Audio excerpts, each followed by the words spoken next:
পুরো বছরে একটা দিন মাহফিল, আমি থাকবো মাত্র 1-1.5 ঘন্টা। যদি আপনি আমাকে দেখতেই না পারেন তো সারা জীবন আফসোস থেকে যাবে আজকে। আমি চাই না কোনো বিশৃঙ্খলা হোক, আমি চাই না আমাকে দেখতে কোনো অসুবিধা হোক। একদিন এসেছি, কবে আবার আসবো এ তো সির্ফ আল্লাহকে মালুম হ্যায়। তো আমরা চাই আজকের মাহফিলটা আসছিও ভালোবাসা নিয়ে বিদায় নিব আমরা সবাই। বলেন সবাই ইনশাআল্লাহ। আমার যুবক ভাইয়েরা কেমন আছেন আপনারা সবাই? আলহামদুলিল্লাহ। আপনারা সবাই একবার ডানে বামে তাকান, সবাই তাকান। আচ্ছা, এবার আমার দিকে তাকান। আমি যা বুঝতে পারতেছি আজকের মাহফিলের সিচুয়েশন, আমার যে অবজারভেশন, আমার যেই পর্যবেক্ষণ আমাকে বলছে যে আজকের মাহফিলে যত অডিয়েন্স এসেছে, if I am not making any mistake, যদি আমার কোনো ভুল না হয়, 90 ভাগ নয়, 95% যুবক ভাইরা আজকে মাহফিলে এসেছে। মাশাআল্লাহ। ইসলামের বিজয় যে সুনিশ্চিত, ইসলামের বিজয়কে রুখে দেওয়ার সাধ্য যে কারো নাই, আজকে ঝিনাইদহের মাটিতে যুবক ভাইরা তার চাক্ষুষ প্রমাণ। যুবক ভাইরা, আমরা আগে যখনই কোনো হক কথা বলতাম আমাদেরকে ট্যাগ দেওয়া হতো রাজাকার, জঙ্গিবাদ, মৌলবাদ। তো যদি কোনো বাপের বেটা থাকেন এখন আসেন, খেলা হবে। মিয়া, আমাদেরকে জঙ্গিবাদ বলে এখন একবার গালি দিলে পিঠের চামড়া একটাও থাকবে না। যুবক ভাই, টাইম হ্যাজ টোটালি চেঞ্জড। সময় পরিবর্তন হয়েছে। আমরা দেখেছি আগে বাবার পক্ষে বললেই হুজুর খুব ভালো, বাবার বিপক্ষে গেলেই হুজুর খারাপ। হ্যাঁ, আর আমার একটা কথা স্পষ্ট, ওনার বাবার বিচার যদি এত বছর পরে হয়, হত্যার বিচারটা, তাহলে আমাদেরকে এটা স্পষ্ট ভাষায় বলতে হবে, গত 16 বছরে যত জুলুম নির্বিচার হয়েছে, আমার যত ভাইদেরকে গুম করা হয়েছে, হত্যা করা হয়েছে, প্রত্যেকটা তালিকা করে করে বিচার করা দরকার। যুবক ভাইরা, আমরা এই দেশে ইনসাফ ভিত্তিক রাষ্ট্র চাই। তবে হ্যাঁ, কিছু কথা আপনাদের সবাইকে জিজ্ঞেস করতে চাই। যদি ইমানের জোর থাকে বলবেন, যদি ইমানটা খুবই দুর্বল হয় কথা বলবেন না। বলেন সবাই। আজকের মাহফিলে কথা শুনতে কোনো ভয় লাগছে আপনার? আমরা ঝিনাইদহের সন্তান, আমরা কাপুরুষের সন্তান নই, আমরা সব বীর পুরুষের সন্তান। আমাদের কথা একটা। আল্লামা দেলোয়ার হোসেন সাইদি হুজুরের নাম শুনছেন না আপনারা সবাই? হুজুর বলতেন যে বিড়ালের মতো 500 বছর বেঁচে থাকার কোনো দাম নাই, সিংহের মতো 1 ঘন্টা গর্জন দিয়ে আমরা বাঁচতে চাই। আমি আজ খুব তিতা সত্য কথা আমার ওয়াজের ভূমিকায় বলবো।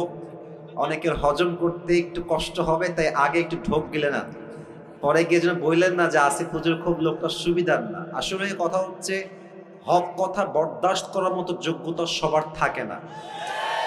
আমি কিছু তিতা হক কথা বলছি। প্রথম কথা, এখানে এই কথা বলে কি ওখানে না, হাসি না, একদম হাসি না। না, ঝিনাইদহের মানুষ ভালোবাসার জায়গা ভালোবাসা, আদবের জায়গা আদব। এটা মাছের বাজারের তাফসীর প্রোগ্রাম। আপনি ইচ্ছা মতো ওখান থেকে যে কেউ ডাকতে পারবেন না। প্লিজ বোঝার চেষ্টা করেন। এখানে অনেক মিডিয়া আছে, এটা কালকে বদনাম হয়ে যাবে। মেহেরবানি করে আমি আপনার পায়ে হাত রাখলাম, জান, এর চেয়ে বড় বিনয়ী আমি আর হতে পারছি না। পায়ে হাত রাখলাম, কিপ কোয়াইট, একদম চুপ থাকেন। আমি যা বলি মনোযোগ দিয়ে শোনেন। 1 নাম্বার কথা, এখানে অনেক দলের ভাই থাকতে পারেন, অনেক দলের লোক, যে কোনো দলের লোক হতে পারেন। আমি আসিফের কিছু কথা আছে, এটা হচ্ছে আমার ব্যক্তিগত চিন্তা। I hope you will go to agree, আপনারা একমত হবেন বলে আমি আশা রাখছি। নাম্বার 1 কথা হচ্ছে, দেশটা আগে স্বাধীন ছিল না, দ্বিতীয়বার দেশটা আমরাই স্বাধীন করেছি, ছাত্র জনতা এটাকে স্বাধীন করেছে। আমরা ঠিকটা আপনি পয়েন্টে বলেন, এখন আপাতত চুপ থাকেন। যে পয়েন্টে বলবেন সেই পয়েন্টে বুঝে বলবেন। আমরা দেখেন, শহীদ আবু সাইদের নাম শুনেছেন না আপনারা সবাই? আচ্ছা বলেন তো, শহীদ আবু সাইদ কি কাউকে আগ বাড়িয়ে গুলি করতে গেছে? এবার কথা বলতে হবে, গুলি করতে গেছে? কাউকে মারতে গেছে? আমাদের স্লোগান ছিল কি, যে আমরা কোটার সংস্কার চাই, দ্যাটস ইট, নাথিং এলস। এটাই আমরা চাই, এটাই স্লোগান ছিল ফার্স্টে। বাট যখন শহীদ আবু সাইদের বুকে গুলি চালানো হলো, মনে হলো যে পুরো দেশের প্রত্যেকটা যুবকদের হৃদয়ে গুলি চালানো হয়েছে। যুবক ভাই, তখন ছাত্র জনতা আর ঠিক থাকতে পারে নাই, তখন স্লোগান হয়েছে একটা, না হয় শহীদ হব, না হয় সরে থেকে আমার নামাই ছাড়বো, ঠিক কিনা বলেন? তো এক নাম্বার যে কথাটা সেটা হচ্ছে আগামীতে আবার একটা সরকার গঠন হবে, যদিও এখন একটা সরকার আছে আমরা জানি, বাট এটা সাময়িক, সামনে একটা ভোট হবে। আমি আসিফের চিন্তা এটা, আপনারা একমত হবেন বলে আমি আশা রাখছি। আগামীতে আমরা কোনো নারী নেতৃত্ব এই দেশে দেখতে চাই না। পেছনে কিছু ভাই ঠিক বলেন নাই, আপনারা কি দ্বিমত না একমত? আমরা কোনো নারীকে প্রধানমন্ত্রীর চেয়ারে দেখতে চাই না, আমরা পুরুষকে ক্ষমতায় দেখতে চাই। এক নাম্বার কথা, নারী দেখতে চাই না। দুই নাম্বার কথা হচ্ছে পুরুষ চাই, ব্যাপারটা এরকম না। পুরুষ কোনটা চাই এটা আপনাকে বুঝতে হবে। আমরা কেমন পুরুষ ক্ষমতায় দেখতে চাই? আমরা এমন একজন পুরুষকে প্রাইম মিনিস্টার হিসেবে দেখতে চাই যিনি প্রধানমন্ত্রীও হবেন এবং তার যোগ্যতা হবে এতটা হাইলি কোয়ালিফাইড, তিনি একই টাইমে প্রধানমন্ত্রীও হবেন এবং তার যোগ্যতা হবে এতটা হাইলি কোয়ালিফাইড যে তিনি একই টাইমে প্রধানমন্ত্রীর চেয়ার থেকে লিডও করবেন, আবার জাতীয় মসজিদ বাইতুল মুকাররমে দাঁড়িয়ে জুমার খুতবা দেওয়ার যোগ্যতাও রাখবেন। আপনারা কি দ্বিমত না একমত? তিন নাম্বার কথা, এটা বলেই আমি আমার এই কথার টার্মসটা শেষ করে ফেলছি। তিন নাম্বার কথা, শুধু নেতৃত্বের চেয়ারে বসলেই হবে না। ইসলাম যেই বিধানকে প্রতিষ্ঠিত করতে বলেছে সেটাকে প্রতিষ্ঠিত করতে হবে। বাতিল পক্ষ তো রাগ করবেই। আমাদের পাশের দেশ ভারত আমাদের সবচেয়ে বড় শত্রু দেশ, যুবক ভাই। আচ্ছা, এদের যে সাংবাদিকগুলো আছে এসবগুলো হকার মনে হয় আমার কাছে। একটা আছে দেখবা, বাংলাদেশ আর থাকবে না, একে দেখলে মনে হয় যে এই বেটা গুলিস্তানে আন্ডারপ্যান্ট বিক্রি করলে বেশি মানাবে, যুবক ভাই। আর একে দেখে কেমন যেন আমার হিজড়া মনে হয়। হিজড়া দেখবা কথা বলার আগেও ঢং দেয়, মাঝেও ঢং, শেষেও ঢং, আর ও কেমন যে তিরিং পিরিং করে একবার ওই দিকে, আর এমন একটা ভাবে সাংবাদিকতা করে, নিউজ রিপ্রেজেন্ট করে, মনে হয় দ্বিতীয় বিশ্বযুদ্ধ লেগেই গেল। আর কি বলছে, আমি আজকে অভিমান করেছি, আমি কোনো কথা বলবো না। বেটা, বাংলাদেশে তোর বাপের সম্পদ নাকি রে বেটা? এটা হাজার মায়ের ইজ্জতের বিনিময়ে দেশটা আমরা স্বাধীন করেছি। দয়ের মারা চট্টগ্রাম নেই বা, হ্যাঁ, মামুর বাড়ির আবদার, হ্যাঁ, এই দেশের 1 ইঞ্চি মাটি আমার কলিজার টুকরা মাটি, যুবক ভাড়া। এই দেশের 1 ইঞ্চি মাটি ভারতের ডালের কাছে ছাড়া হবে না, ঠিক কিনা বলে? তিন নাম্বার কথা, আল্লাহর হুকুমকে এই জমিনে, আল্লাহর রাজকে এই জমিনে কায়েম করতে হবে। কেমনে করবেন? যত বিচার আছে আল্লাহর কোরআন দিয়ে হবে। কথা একমত না দ্বিমত? আচ্ছা, আমি ছোট্ট একটা এক্সাম্পল দেই, যেহেতু কথা শুরু হয়ে গেছে, কথা না বললেও তো পেটের ভাত হজম হবে না আমাদের। আচ্ছা ভাই, আপনি একটু দাঁড়ান তো। না, ধমক দিব না, ধমক দিব না। ভাইজান, আপনার নাম কি? সজীব ভাই। একটু সবাই দিয়ে তাকান তো। সজীব ভাই, ভাইকে দেখেন। 1 সেকেন্ড দাঁড়ান, আপনি 10 সেকেন্ড দাঁড়ালেই হবে। আমার ভাইয়ের নাম সজীব। ভাইজান, আপনি বসে পড়েন। আচ্ছা, আজকে ভাইকে আমি ওই সাইডে নিয়ে গিয়ে, আপনি উল্টা বললে বলছেন ভাবে, তাই না? আপনার হাত ঠ্যাং কেটে ফেলবো আজকে। ঠ্যাং কেটে ফেললাম, কথার কথা, একটা ক্ষোভে সজীব ভাইয়ের ঠ্যাং কেটে ফেললাম। বলুন তো কি কাটলাম? আরে ভাই, ঠ্যাং মানে পা। ঠ্যাং মানে কি? পা। তো কালকে আমাকে জেলখানায় দেওয়া হলো। ঝিনাইদহের যেই বিচারের কাঠগড়া জেলা আদালত, আমার বিরুদ্ধে সিদ্ধান্ত নেওয়া হলো বিচার অনুযায়ী, আমাদের যে সিস্টেম আছে সেই হিসেবে, যে আসিফ হুজুর ঝিনাইদহের কালীগঞ্জের একজন যুবক, তার নাম হচ্ছে সজীব, তার পা কেটে ফেলেছে। এখন আমাদের দেশের যেই তথাকথিত নিয়ম আছে সেই অনুযায়ী আমাকে দণ্ড দেওয়া হলো, যে আসিফ হুজুরের 1 লাখ টাকা জরিমানা দেওয়া হলো আর 1 বছরের জেল। For an example, it is just an example and nothing else, just উদাহরণ দিচ্ছি। 1 বছরের জেল আর কয় লাখ টাকা জরিমানা? আরে ভাই সবাই বলেন, সবাই, কয় লাখ টাকা জরিমানা? 1 লাখ। আচ্ছা, কোনো একটা জিনিসের ওজন ঠিক আছে কিনা এটার জন্য আমরা একটা জিনিস দিয়ে মাপ দিই, এটার নাম কি পাল্লা? কথা না বললে কারে ওয়াজ করি, কি পাল্লা?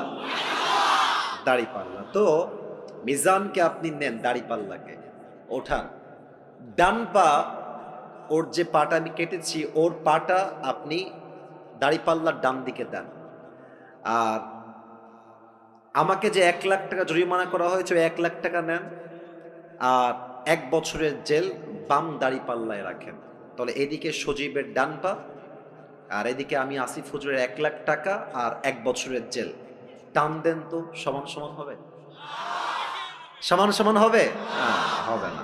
আচ্ছা আপনি আরো বাড়ায় দেন, জরিমানা আপনি দেন 2 লাখ টাকা আর এদিকে আপনি দেন মনে করেন যে আরো 2 বছরের জেল, সমান সমান হবে? যদি কোরআন দিয়ে রাজ কায়েম হয়, কোরআন কি বলছে? চোখের বদলে চোখ, নাকের বদলে নাক, কানের বদলে কান, ঠোঁটের বদলে ঠোঁট, ঠ্যাঙের বদলে ঠ্যাং, জানের বদলে জান। ওর ঠ্যাং যে আমি কেটে ফেলেছি ওর ঠ্যাংটা ডান পাল্লায় দেন, আর আমার ঠ্যাংটাও কেটে ফেলেন, বাম পাল্লায় দেন, টান দেন, দেখবেন সমান সমান হয়ে গেছে। তাহলে এই দেশে যদি আপনি ইসলামের রাজ কায়েম করেন, কোরআনের রাজ কায়েম করেন, পুরো দেশটাই সোনার দেশ হয়ে যাবে। আমার 2 বছর আগে আল্লাহ তাআলা আমাকে উমরাহ করার একটা সুযোগ দিয়েছেন, আলহামদুলিল্লাহ। আমি নবীজির রওজায় গিয়েছি, মক্কায় গিয়েছি, মদিনা আমি ভিজিট করেছি। তা আমার এখনো মনে আছে, মদিনায় যখন আমি গেলাম ফর দ্য ফার্স্ট টাইম, তখন বাজে রাত 2টা বা 3টা। আমি এয়ারপোর্টে ল্যান্ড করে মদিনায় চলে আসছি নবীজির রওজার সামনে। এই সোনামণি বসো বসো বসো, এ নতুন নাকি রে, এখনো যাইতেছে, বস রে বসো, না না না যাও যাবে না, বসো, ওয়াশরুম সব পরে হবে, বসো, ওকে ধরে বসো, না না না এত সোজা, আরে বাড়ি কোথায় রে, বাড়ি কোনে ভাই, বসো ভাই, ওনে বসো ভাই, কোনে যাওয়া যাবে না ভাই, বসো। সবাই একটা কাশি দেন,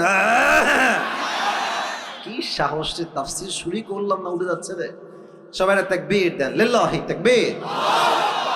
তো আমি যখন নবীজির রওজার সামনে ঘুমালাম, দ্বিতীয় দিন বাদ এশার ঘুমায় গেলাম, এশার নামাজ পড়ে। তো আমার আইফোন, আমার অ্যান্ড্রয়েড ফোন, আমার মানি ব্যাগ, আমার রিয়াল, পাসপোর্ট সব আমার বুকের ডান পাশে আমি রাখলাম, ওপেনলি ঘুমায় গেলাম নবীজির ঠিক রওজার সামনে। আইফোন রাখা, অ্যান্ড্রয়েড ফোন রাখা, টাকা রাখা, রিয়াল রাখা, বাংলাদেশি টাকাও সেখানে ছিল, মানি ব্যাগ ছিল, পাসপোর্ট সব ওখানে রাখা আমার। তা আমি ঘুমালাম, ঠিক এশারের নামাজের পরে ভেবেছিলাম তাহাজ্জুদ পড়বো উঠে, বাট এত শান্তির ঘুম নবীজির রওজার সামনে এসেছে, আমার ওই ফজর আজানের সময়ই ঘুম ভেঙেছে। তো আমি যখন ঘুম থেকে উঠে ঠাস করে উঠছে লাফ দিয়ে, তো দেখছি যে আমার আইফোন যেখানে ছিল ওখানেই আছে, টাকা টাকার জায়গায় আছে, ওয়ালেটের জায়গায় আছে, রিয়ালের জায়গায় আছে, পাসপোর্টের জায়গাতেই আছে। আমার তখন মনে হলো যে কোথায় আইফোন, আমাদের দেশে আন্ডারপ্যান্ট রেখে ঘুমালেও দেখবেন চুরি হয়ে গেছে। তো সৌদি আরবে আল্লাহর কোরআনের সব আইন কায়েম হয় নাই, কিছুটা আইন কায়েম হয়েছে। সৌদি আরবে এই নিয়ম আছে, ওয়াসসারিকু ওয়াসসারিকাতু ফাকতাউ আইদিয়াহুমা জাযাআন বিমা কাসাবা নাকালাম মিনাল্লাহ। যদি কেউ চুরি করে ফেলে সঙ্গে সঙ্গে cut down his right hand, হাত কেটে ফেলো। এই জন্য সৌদিতে অন্য পৃথিবীর প্রত্যেকটা দেশের চাইতে চুরির সংখ্যা কম, শান্তি বেশি। যুবক ভাইরা ঠিক কিনা বলো? কয়েকটা আইন দিয়ে যদি দেশটা এত শান্তি হয়ে যায় কোরআন আইন দিয়ে, আমার তো বিশ্বাস যদি আগামীকাল এই দেশটা কোরআন দিয়ে চলতে শুরু হয়ে যায়, পুরো দেশের প্রত্যেকটা ইঞ্চি ইঞ্চি মাটি কোরআনের মাটি হয়ে যাবে। জিনাদার ভাইরা, আল্লাহ এই দেশটা আমাদের সবাইকে দেখার তৌফিক দান করে পড়া আমি না, জোরে বলুন সবাই আমি। আচ্ছা আপনাদের বউ আছে কার কার, একটু হাত তুলেন তো। আচ্ছা আচ্ছা আচ্ছা, হাত নামান, হাত নামান। আপনাদের বউ নাই, খুব কষ্টে আছেন কারা, একটু হাত তোলেন। আচ্ছা আপনাদের কারো বউ নাই? এ আমি বিশ্বাস করি না, মিথ্যা না সত্যি? আরে আব্বা বলছেন, আরে ছেলের বিয়ের বয়স হয়ে গেছে। আমার মনে হয় যে এবার শীতকাল যুবকদেরকে বিয়ে দিয়ে একমাত্র শীত দূর করা সম্ভব হবে যুবক ভাই। আমার আব্বা জানদেরকে পায়ে হাত রেখে বলছি, আব্বা জান, আপনি যদি আপনার ছেলেকে সঠিক সময়ে বিয়ে না দেন, আপনার ছেলে যত ঘাটে পানি খাবে প্রত্যেকটা দায়ভার কিয়ামতে আপনাকে বহন করতে হবে আব্বা জান। আব্বা জানকে বলে কোনো লাভ নাই গো, সব দোষ বেশিরভাগ মেয়েদের যুবক ভাই। তুমি মেয়েকে বিয়ে করবা, মেয়ে বলবে যে টাকা আছে, সরকারি চাকরি আছে তোমার। আর কিছু কিছু মেয়ে তো সরকারি চাকরি পাইলে টাকলার সঙ্গে বিয়ের পিড়িতে বসে যায়। আর পেশা হিসাব কুছে মেরে দোস্ত, এখনকার মেয়েদের কাছে চরিত্রের চাইতে টাকাটা বেশি ম্যাটার করে যুবক ভাই।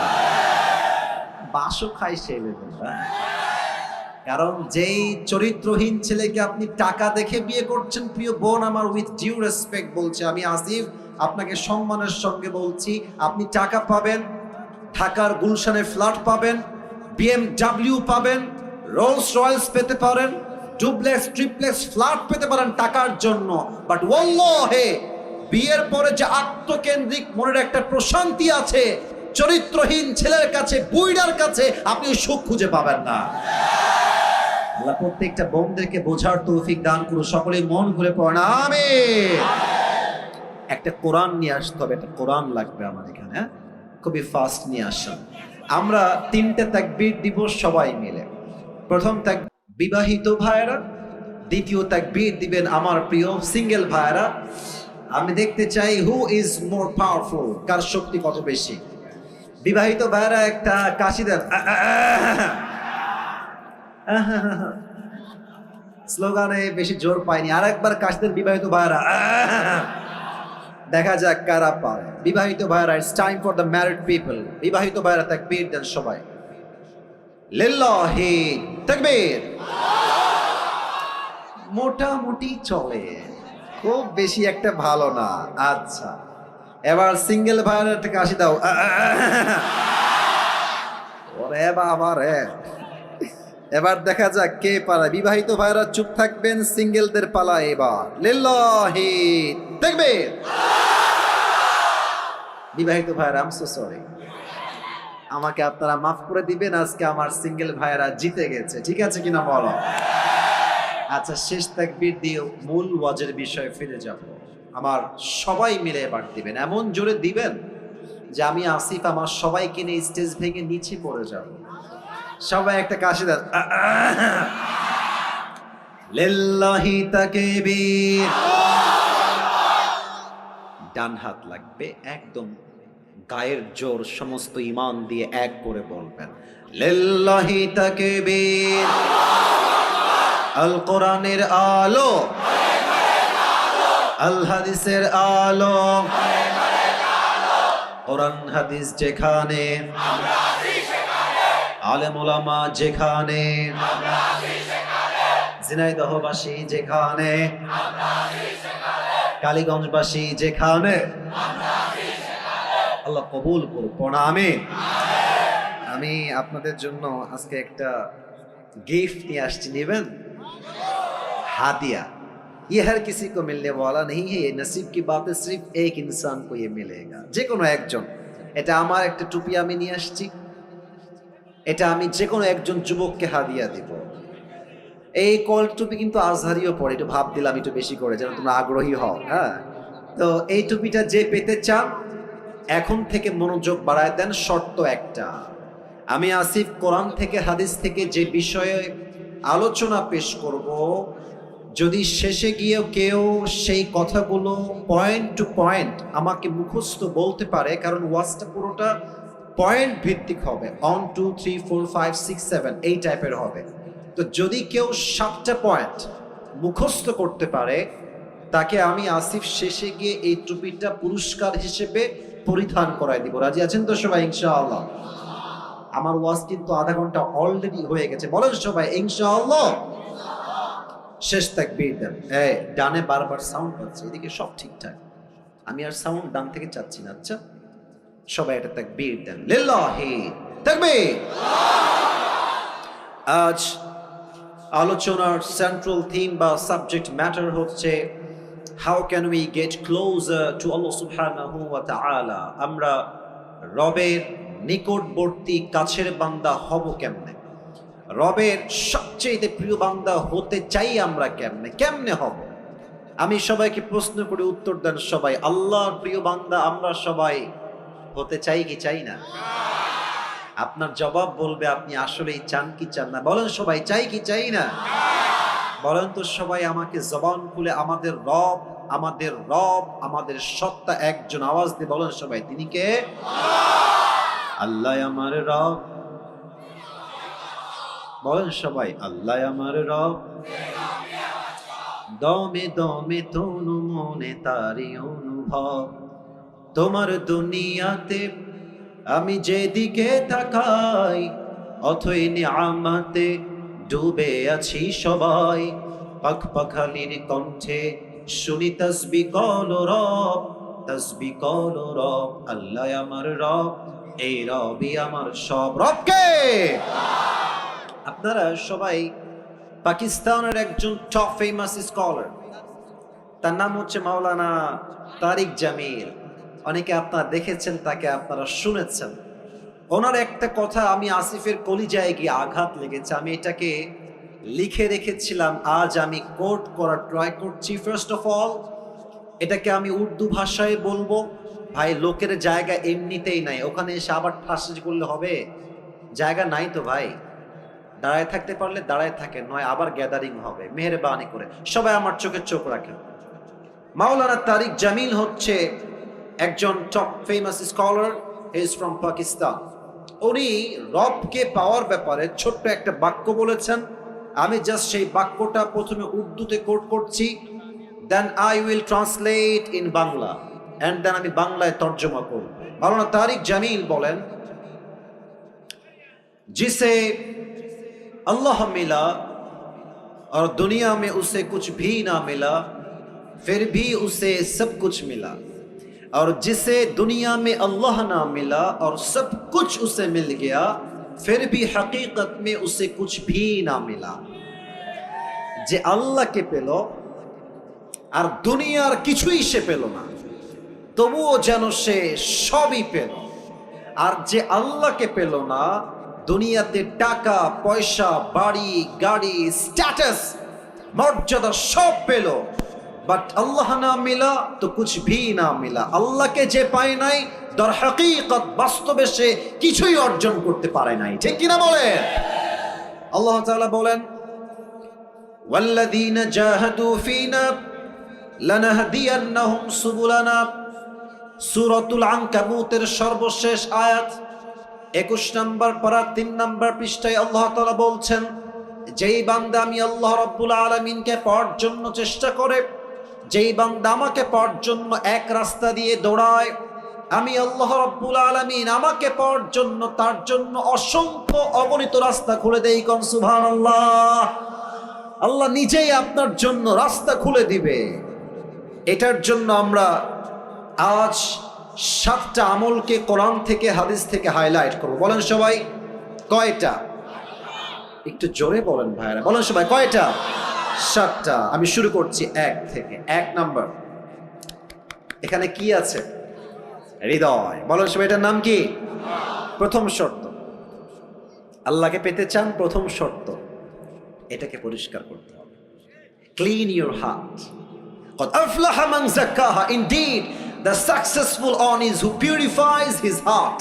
আল্লাহর কাছে সবচেয়ে সফল বান্দা হচ্ছে সেই বান্দা যে বান্দা তার আত্মাকে পরিশুদ্ধ করেছে। সুবহানাল্লাহ পড়বেন না সবাই? একটা প্রশ্ন করছি সবাইকে, হয়তো উত্তর সঠিক পাবো আমার আশা আছে। প্রশ্ন আগে বোঝেন, কনসেপ্ট বোঝেন। একজন মানুষ যিনি কোনো নবী নন, সবার চোখ আমার দিকে, মাশাআল্লাহ, অ্যাপ্রিশিয়েট।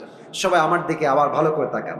একজন লোক যিনি কোনো নবী নন, বাট তার নসিহত, তার ইনস্ট্রাকশন, তার গাইডলাইন, তার উপদেশ তার সন্তানের প্রতি আল্লাহ তাআলার এতটা পছন্দ হয়েছে যে তার নামেই আল্লাহ তাআলা কোরআনে একটা সূরা নাজিল করেছে। ব্যক্তিটার নাম কি কে বলতে পারে? লোকমান। বলেন সবাই নাম কি? লোকমান হাকিম।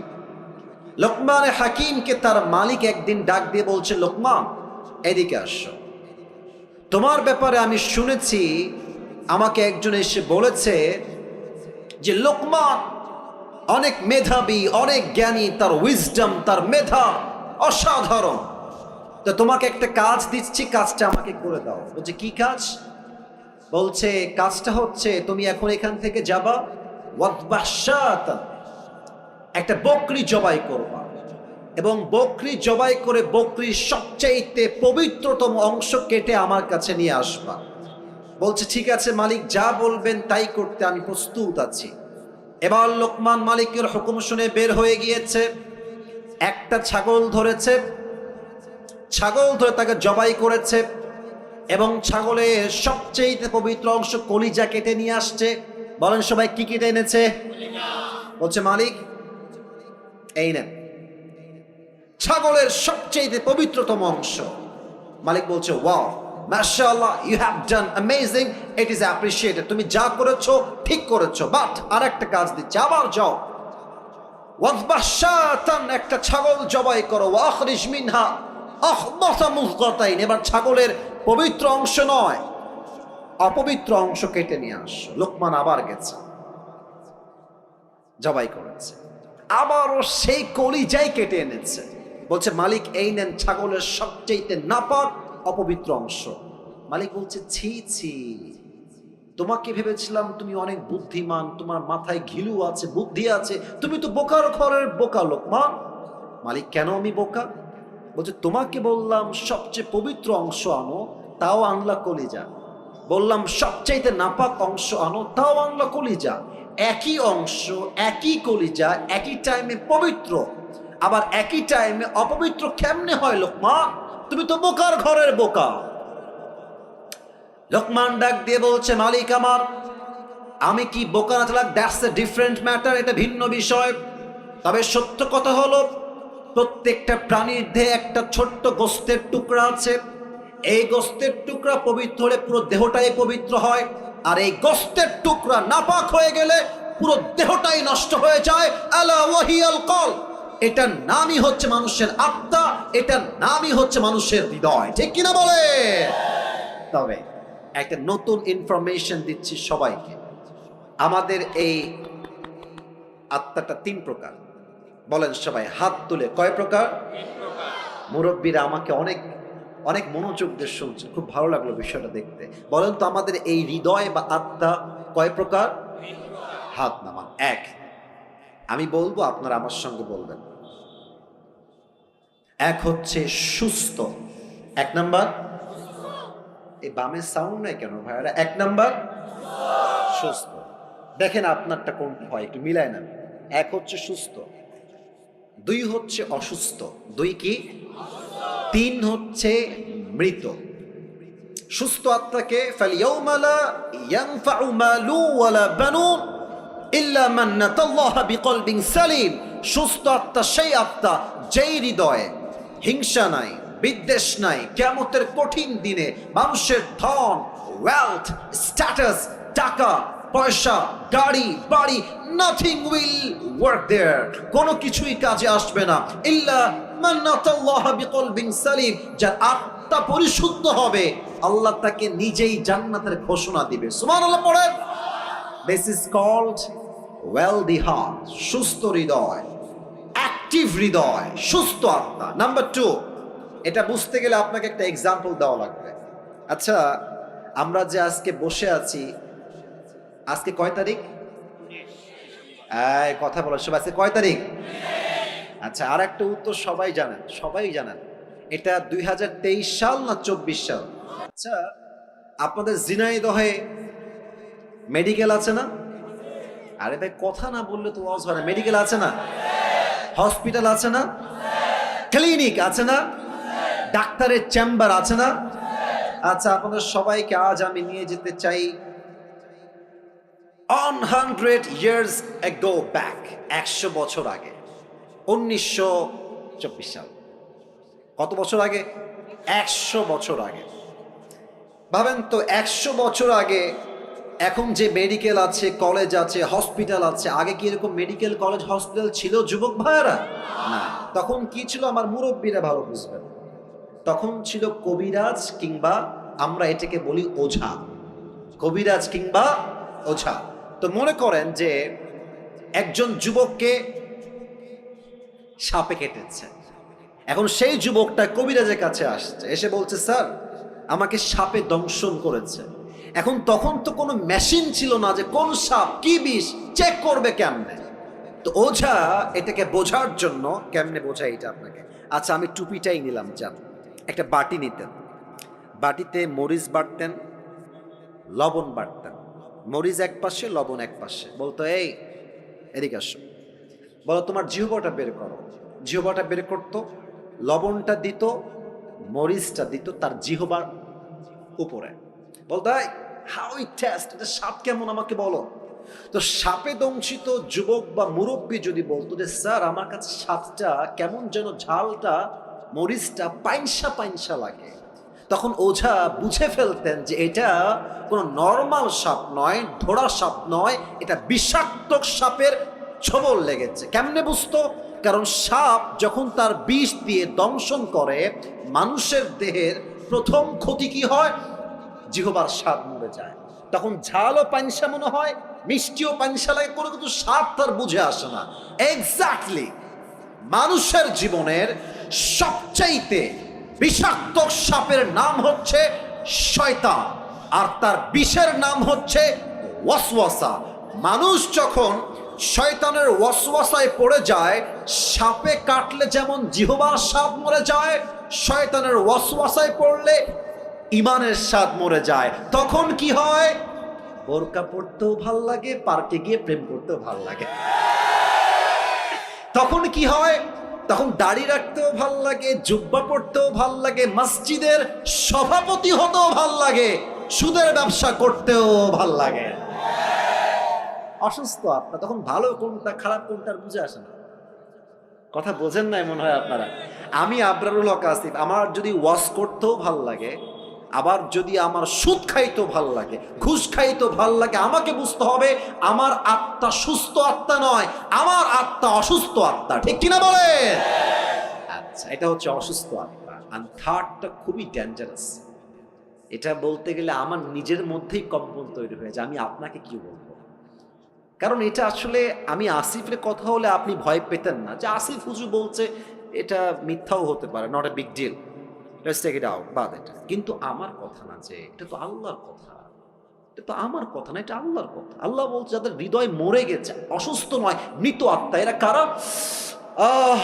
আল্লাহ বলছেন উলাইকা কাল আনআম, এতটুকুই শেষ নয়, বাল হুম আল্লাহ, আল্লাহ বলছে এরা কুকুরের চাইতে খারাপ।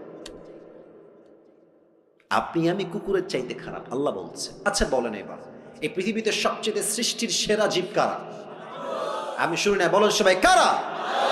আমরা হলাম আশরাফুল মাখলুকাত, বেস্ট অফ দ্য বেস্ট, সেরার সেরা হচ্ছে মানুষ। আবার এই মানুষকেই আল্লাহ তাআলা বললেন তোমরা কুকুরের চাইতে খারাপ। এই ব্যাখ্যাটা আমার তাফসীরটা প্রথমে বুঝে আসে নাই। তো আমি সেই দিন ঢাকায় যাচ্ছিলাম, আমার ঢাকায় একটা কাজ ছিল জরুরি। তো আমি এমনি গাড়িতে শুয়েছিলাম, এমনি হেলান দিয়ে বসে আছি, ইউটিউবে ঢুকলাম যে দেখি ইউটিউবে কি পাওয়া যায়। হঠাৎ করে আমার সামনে একটা ওয়াজ আসলো, লেখা ছিল ময়মনসিংহের মাটিতে সাইদি হুজুরের তাফসীর। ভাবলাম যে কি করব, বসে বসে সাইদি সাহেবের তাফসীরটা শুনি। তো তিনি এই আয়াতের একটা চমৎকার ব্যাখ্যা দিলেন, আমি জাস্ট আয়াতের ব্যাখ্যাটা কোট করছি। উনি বললেন দেখেন তো, এখন বাজে রাত 11:30, মনে করেন আমি 10:30-এ ওয়াজ শুরু করেছি। তো যখন 12টা বাজবে আপনি বাসায় যাবেন, এই যে আপনাদের গলিগুলো আছে, এই রাস্তায় কিছু কুকুর থাকে না? কথা বলে, কিছু কুকুর থাকে না? একা গেলে বুঝবেন যে বাস কারে কয়। আমি দেখেছি একা থাকলে কুকুরদের ভাবই বেড়ে যায় আলাদা, এমন একটা ভাব মানে খেয়েই ফেলবে আমাকে, ঠিক কিনা বলেন? তো দেখেন আমার দুই হাত দেখেন, আমার এটা হচ্ছে লাইট, এই যে রড বাল্ব দেওয়া আছে লাইট, আর আমি আছি এখান থেকে আরো 10 হাত পেছনে। ভাই আমার কথা একটু বুঝে শুনুন, আপনাকে ঠিক বেঠিক বলতে হবে না, আপনি আমার কথা বোঝেন। I think that is most important, এটা বুঝলেই হবে। এটা হচ্ছে লাইট, আমার চেহারা এখন দেখা যায়। আমি যদি 10 হাত পেছনে অন্ধকারে চলে যাই, আমার চেহারা কি দেখা যাবে? দেখা যাবে। রাত বাজে 1টা, আমি আসিফের একটা কুত্তা আছে, কুকুর আছে, তার নাম হচ্ছে টমি। তার নাম কি? খুব বুঝবেন। তা আমি 10 হাত দূরে আছি, রাত বাজে 1টা, আমার বাড়ি হচ্ছে গেট এখানে। তো টমি দেখছে যে someone is coming from outside, রাত বাজে 1টা, কেউ মনে হয় দূর থেকে বাসার দিকে আসছে। টমি ভাববে হয়তো চোর আসছে, খেউ খেউ খেউ খেউ খেউ শুরু করে দিবে। আমি কিন্তু মালিক, সে ভেবেছে চোর, কেন? অন্ধকার। বাট আমি যখন আসিফ আস্তে আস্তে হাঁটতে হাঁটতে হাঁটতে লাইটের নিচে আসবো, আমার চেহারা ক্লিন হয়ে যাবে, দেখা যাবে। দেখবেন খেয়াল করে, কুকুর মালিককে দেখার পরেই সাউন্ডটা ডাউন হয়ে যায়, আর সামনে এসে সে তার মাথাকে ঝুঁকিয়ে মালিকের পায়ের কাছে নত করে সে তার ভাষায় বলে, I am extremely sorry sir, আমি আপনাকে আসলে প্রথমে চিনতে পারি নাই। কথা ঠিক আছে কিনা বলে? এবার বলেন, এই যে কুকুরটা এত নত, এতটা আনুগত্যশীল কেন? আপনি জাস্ট তাকে একটা পাউরুটি দিয়েছেন, অথবা পানি দিয়েছেন, অথবা কখনো সে খুব ক্লান্ত ছিল, একটা আপনি শীতকালে একটা বস্তা দিয়েছেন, এতটুকুই তো। আপনি তো কুকুরকে বিএমডাব্লিউ দেন নাই, আপনি তো কুকুরের বিয়ে দেন নাই, ওকে তো বাড়ির ভেতরে এসে জায়গা দেন না, জাস্ট একটা পাউরুটির জন্য। একটা পাউরুটি দিবেন, নদীতে লাফ দিবেন, দেখবেন কুকুর একটা পাউরুটির জন্য এত কৃতজ্ঞ হয়ে যায়, মালিক নদীতে ঝাঁপ দিলে কুকুর নদীতে ঝাঁপ দিতে বাধ্য হয়ে যায়। যুবক ভাড়া, ঠিক কিনা বলো? আল্লাহ বলছেন, ইস রে, একটা কুকুর সামান্য একটা টুকরা পাউরুটি পেয়ে মালিককে কি চিনা চিনলো, পিছাই ছাড়লো না। আর তোকে আমি আল্লাহ নাক দিলাম, চোখ দিলাম, কান দিলাম, ঠোঁট দিলাম, অক্সিজেন দিলাম, শ্বাস দিলাম, বউ দিলাম, বাচ্চা দিলাম, সম্মান দিলাম, টাকা দিলাম, বাড়ি দিলাম, গাড়ি দিলাম, সব আমি দিলাম। আর এই মানুষ নিমক হারাম সব চিনলো, টাকা চিনলো, বাড়ি চিনলো, বউ চিনলো, মা চিনলো, বাপ চিনলো, স্ট্যাটাস চিনলো, সম্মান চিনলো, এডুকেশন সব চিনলো, বাট যে মালিক তাকে এত কিছু দিল, সে মালিককে সে চিনতে পারলো না। কুকুর একটা পাউরুটি পেয়ে মালিককে চিনতে ভুল করে নাই, আর মানুষ এত কিছু পেয়েও মালিককে চিনতে পারে নাই। আল্লাহ বলছেন, এই মানুষ কুকুরের চাইতে নিকৃষ্ট হয়ে গিয়েছে। ঠিক কিনা? দেখেছেন আমাদের কথার গভীরতা কত বেশি? আল্লাহ এমনি বলে না যে আমরা কুকুর যে খারাপ, আল্লাহ এমনি বলেন না, আল্লাহ বুঝেই বলেছেন। তবে হ্যাঁ, একদিন আপনি ভালো হয়ে যাবেন। একটা কথা মনে পড়ে গেল যে আউট অফ কোরআন হাদিস বলা যাবে? কথা কি বলা যাবে না? এটা কিন্তু কোনো আয়াতের ব্যাখ্যা না, আমি জাস্ট বোঝাবার স্বার্থে বলছি। এই দেখেন যুবক যেগুলো বসে আছে না, অনেকগুলো যুবক এখানে আছে, দেখেন বলবেন এই চল নামাজে চল, দেখবেন একটা কমন ডায়লগ যুবকরা দেয়, প্যান্ট খারাপ। আসলে প্যান্ট না, ওর চরিত্রই খারাপ। তো এরা নামাজি কবে হবে? দেখবেন যখন মুরব্বী হয়ে যাবে। অনেক মুরব্বী দেখবেন যুবক বেলায় বদমাইশের বদমাইশ, বাট বড় হয়ে গেলে, মুরব্বী হয়ে গেলে হজ করে এসে আল্লাহওয়ালা হয়ে যায়। এরকম লোক আছে না এই বাংলাদেশে? তো তোমরা যে ঠিক হবে একটা বোঝাবার সাথে এক্সাম্পল দিচ্ছি। ওই এক ব্যাঙে আর এক সাপে ছিল খুব গলায় গলায় বন্ধুত্ব। তো একদিন ব্যাঙ সাপকে বলছে যে, বন্ধু তোমার যে চেহারা, জাস্ট ওয়াও, এত সুন্দর চেহারা, আর তোমার যে গায়ের রং ব্ল্যাক কালার, জাস্ট ওয়াও, আর তুমি যখন এমনি ফনা তুলো, ফস ফস ফস ফস করো, just looking like a wow, অসাধারণ বন্ধু। তো সাপ বলছে, কি রে, আমি কি সত্যি এত সুন্দর নাকি রে? লজ্জায় মাথা নত হয়ে গেছে, খুব লজ্জা পাচ্ছে, খুব খুশি হয়েছে সাপটা ব্যাঙের মুখে এত প্রশংসা। তো ব্যাঙ প্রশংসা করতে করতে বলছে যে, বন্ধু সবই ঠিকঠাক আছে, তবে তোমার একটা বিষয় আমার মোটেও ভালো লাগে না। সাপ বলছে, কি রে, কোন বিষয়? বলছে, বন্ধু তোমার চেহারাও সুন্দর, রঙও সুন্দর, ফসফসও ঠিকঠাক আছে, বাট যখন তুমি রাস্তা দিয়ে হাঁটো সোজা হয় না, তিরিং বিরিং করে হাঁটো, এটা ভালো লাগে না। তো সাপ বলছে, বেয়াদব, এত বড় সাহস, তুই আমার ভুল ধরিস? এমনি ফস করে উঠছে। এখন ব্যাঙ বলছে, ও বাবা, এত প্রশংসা করলাম, একটাও গায়ে লাগলো না, একটা বদনাম করলাম, গায়ে লেগে গেল। বন্ধু তুমি তো লোক বেশি সুবিধার না গো। এক লাফ দিয়ে পড়ছে পুকুরে। আর সাপ যে ফস করে উঠেছে, পাশে ছিল এক রাখাল। রাখাল কয়, কিডারে ওখানে, কিডারে, দৌড় দিয়ে আসছে, দেখছে মাশাআল্লাহ সাপ মামা এমনি আছে। আর রাখালের হাতে ছিল বিশাল লম্বা একটা লাঠি, বিসমিল্লাহ বলে ওখানেই শুরু। মা এমন মার দিয়েছে, 5 মিনিটে সাপ সোজা হয়ে গেছে। এখন 2 ঘন্টা হয়ে যায়, সাপের কোনো ফসফস নাই। ব্যাং বলে, কি ব্যাপার বন্ধু আমার, কই গেল, ফসফস নাই কেন? উঠে আসছে, বন্ধু কোথায়? এসেই দেখছে বন্ধু তো আর বেকা নাই, বন্ধু সোজা হয়ে গেছে। আরে আমার বন্ধু সোজা হইল কেন? দৌড় দিয়ে কাছে গেছে, দেখছে বন্ধু আর জিন্দা নাই, বন্ধু মরে ফেনা মেনা বিষ সব বের হয়ে গেছে। এবার ব্যাং বলছে, বন্ধু আপনি সেই সোজা হইলেন, তবে ফেনা থাকতে আর সোজা হইতে পারলেন না, ফেনা বের হয়ে সোজা হইলেন। তো যুবকরা একদিন নামাজি হবে, একদিন দিন কায়েমের আন্দোলন করবে যুবক ভাইরা, তবে সময় থাকতে নয়, অসময় যখন তোমার বুঝ আসবে ওই সময় বুঝতে কোনো কাজ হবে না, ঠিক কিনা বলো? This is the right time. ভালো হতে চাইলে এখনই ভালো হয়ে যাও। যুবক বয়সে যে ভালো, সে আল্লাহর সবচাইতে কাছের প্রিয় বান্দা হয়ে যায়। সুবহানাল্লাহ। তাহলে 1 নাম্বার, সবাই ডান হাতটা এখানে দেন, সবাই দাঁড়ায় থাকা ভাইরাও দেন। 1 নাম্বার আমলটাকে মুখস্থ করেন। 1 নাম্বার আমল, আমি জাস্ট জিজ্ঞেস করবো, আপনারা 1 শব্দ উত্তর দিবেন। 1 নাম্বার আমল, কিসের শুদ্ধি লাগবে? আত্মা। বলেন সবাই, কিসের শুদ্ধি লাগবে? 1 নাম্বার কি কথা বোঝা গেছে নাকি যায় নাই? এবার হাত নামা। আরো যে 6টা আছে, রাজ্যে প্রায় 11:30 বেজেই গেল, ওয়াজ কি আর করা যাবে না? আপনারা কি 12টার পরে ওয়াজ শুনবেন না ইনশাআল্লাহ আজকে?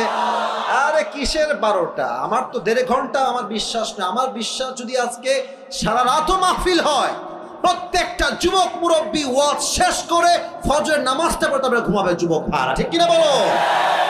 1 নাম্বার আত্মার পরিশুদ্ধি। 2 নাম্বার বড় মারাত্মক, এটা যে বুঝবে সে অনেক কিছু বুঝে যাবে। 2 নাম্বার হচ্ছে আল্লাহ রসুলের ভালোবাসা লাগবে।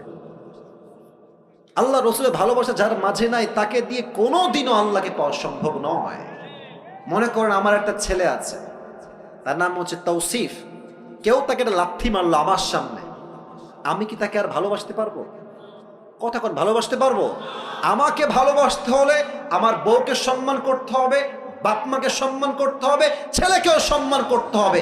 যে তাদেরকে ভালোবাসতে পারবে সেই তো আমার ভালোবাসা পাওয়ার যোগ্যতা রাখে, ঠিক কিনা বলে? নবীর ভালোবাসার এক্সাম্পল দেখেন তো, আমার মুখে এইটা লম্বা লম্বা কি, ওই যে ভাইয়েরা কথা কয়, বলো সবাই নাম কি? আচ্ছা আপনারা সবাই আমাকে বলেন তো, দাড়ি রেখে আমাকে কি কোনোভাবেই আনস্মার্ট বা খ্যাত লাগতেছে? একদম না, রাইট। কিছু মেয়ে দেখবা যে দাড়ি দেখলে একটু চুলকায়, বলে যে এটা আমার বিয়ে করা যাবে না। দেখবা এদের দাড়িওয়ালা পছন্দ হয় না, গাঞ্জাখোর পছন্দ হয়। যুবক ভাই, তোমার হৃদয়ে নবীর ভালোবাসা আছে, তুমি স্পষ্ট ভাষায় বলবা, ঝিনাইদহের সন্তান আমরা, 1 কথার মানুষ আমরা, 2 কথা জবান দিয়ে বের হবে না, ঠিক কিনা বলে? তোমার কথা হবে একটা, যেই মেয়ে আমাকে নবীর সুন্নাহের দাড়ি রেখে বিয়ে করতে চায় না, স্পষ্ট ভাষায় কথা, সেই মেয়ে আমার বউ হওয়ার যোগ্যতাই রাখে না। আর যেই মেয়ে আমাকে দাড়ির জন্য বিয়ে করতে চায়, সেই মেয়ে আমার বউ হওয়ার যোগ্যতা রাখে, ঠিক কিনা বলে? বলেন তো, আমার নবীর মুখে দাড়ি ছিল কি ছিল না? আমার নবীর মতো সুন্দর এই তল্লার দিল কেউ আর হতে পারে? চাঁদের চেয়ে সুন্দর তুমি নবী আমার কামলিওয়ালা, দো জাহানের বাদশা তুমি প্যারা নবী সাল্লি আলা, দো জাহানের বাদশা তুমি প্যারা নবী সাল্লি আলা, চাঁদের চেয়ে সুন্দর তুমি নবী আমার কামলিওয়ালা। সুবহানাল্লাহ পড়বেন না? 2 নাম্বার নবীর ভালোবাসা লাগবে। 3 নাম্বার বাপ মায়ের দোয়া লাগবে। অনেক যুবক ভাবে গার্লফ্রেন্ড আমার আপন বেটা, জায়গা মতো বাস খাইলে বুঝবা আপন কারে কয়।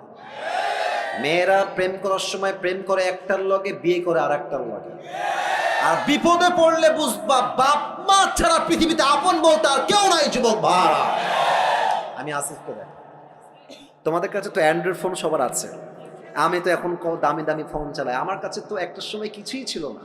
তা আমার একটা কথা মনেই পড়ে গেল, বলবো মুরব্বী আব্বাজান, বলা যাবে? আচ্ছা, আমার বয়স যখন মেবি এই কত হবে, 16, 17, 18 এক্স্যাক্টলি লাইক দ্যাট। তো আমার অ্যান্ড্রয়েড ফোন খুব পছন্দ ছিল। আরে যুবক মানুষ তো বদমাইশ তো করতে মন চাইবে, খুবই স্বাভাবিক। তো আমার আব্বা আমাকে বলেছে, আসিফ একদম খবরদার আব্বা ভুলেও ফোন চালাবো না, তুমি বড় হও, তুমি বড় ইসলামিক স্কলার হয়ে যাও, তুমি মাস্টার্স কমপ্লিট করে ফেলো, তোমাকে আমি আব্বাই ফোন কিনে দেবো। এটা আমার মুরব্বীরা ভালো বুঝবে না, আমি জানি মুরব্বীরা ভালো বুঝবে কথাটা। তো আমি ভাবছি যে তোমার কথা আমি শুনি, খালি টাকাটা হোক আমার। তো আব্বা আমাকে মাসিক খরচ দেয়, প্রত্যেক মাসে 500, 1000 যা হয় দেয়। তা আমি টাকাগুলো বাঁচিয়ে বাঁচিয়ে বাঁচিয়ে বাঁচিয়ে কোনো মতে মেবি এটার দাম 6 থেকে 7 হাজার টাকা হবে এরকমই, খুব লোকন মানে লুকায় লুকায় কোনো মতে কিনে রেখে দিয়েছি। মোটামুটি 1 মাস চালিয়েছি। কে যেন বদমাইশ করে বাপের কানে দিয়ে দিয়েছে যে আসিফ কিন্তু মোবাইল কিনেছে। তা আমি বাসায় আসছি, আব্বা বলছে, আসিফ আব্বু এদিকে আসো। কি হয়েছে? তুমি নাকি মোবাইল কিনেছো? আরে না, কে বললো তোমাকে আমি মোবাইল কিনি? আব্বা আমি কিন্তু শুনছি, আমার বাপ কিন্তু খুলনার লোক, আমিও খুলনার লোক, আমার সবার জন্ম খুলনায়। বলছে আব্বা তুমি কিনছো, আমি কিন্তু শুনছি, কোয়ানে দাও আমার বাড়ি করে দাও। আব্বা আমি কিনি নাই, এই মিথ্যা কথা, তোমার কিটা কইছে আমি কিনি নাই। আবার বলছে আমি জানি কিনেছো, বের করো। আমি বলছি আমি এই ফোন তোমাকে দিব না। বিশ্বাস করো না, আমার বয়স প্রায় 25+, প্রায় 30-এর কাছাকাছি। আমার আব্বা জীবনে আমাকে কোনোদিনও মারে নাই, কোনোদিনও একটা এমনেও করে নাই। এমনে করে না, এমনে করে নাই। আব্বা বলছে আব্বা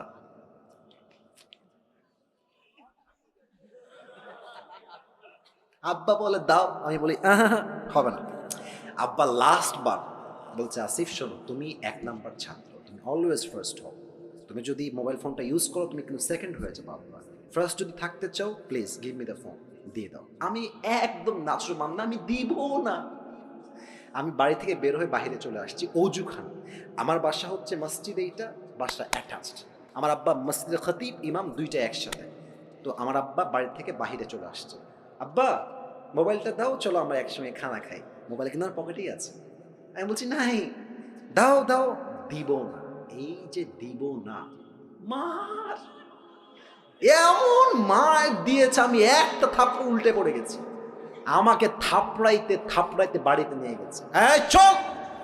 আমি তো টের পাচ্ছি না কিরে হইল কি আমার সাথে এটা, কারণ জীবনে মায়ের খাই নাই, তো এই প্রথম মায়ের খাইতেছে জীবনে। মারতে মারতে বাড়ি পর্যন্ত আমাকে নিয়ে গেছে। বিশ্বাস করেন, এটা আমি মজার জন্য মোটেও বলছি না, তোমাদের শিক্ষা আছে এখানে। তো আমাকে যখন আব্বা মেরেছে, আমি প্রায় 1 মাস কোনো কথা নাই।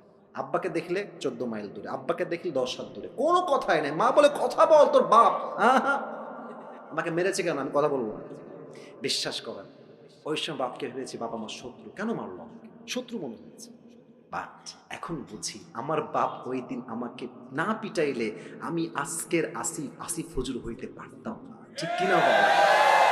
তা বাপ যে তোমাকে মারে, মা যে তোমার ধমক দেয়, তুই কই গেছিলি, বাড়িতে কেন দেরি করে আসলি, রাত বাজে 1টা, তুই দেরি করলি কেন?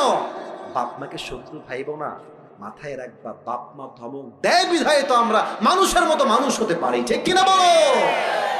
আব্বা আমার দোয়া লাগবে। তো আমার অভাব ছিল কি লেভেলের, আমি চাকরি করতাম 3000 টাকা, মাত্র 3000 টাকা। আমি যে বাইকে তেল ভরবো ওই টাকাও আমার কাছে ছিল না।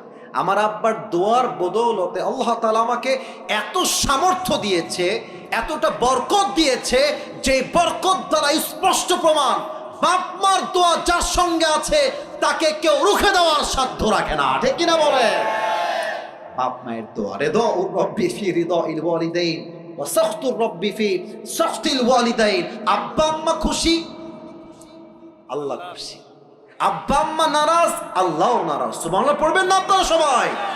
আব্বা আম্মার দোয়া লাগবে। 4, দ্যাট ইজ মোস্ট ইম্পর্টেন্ট। 4 হচ্ছে নামাজ লাগবে।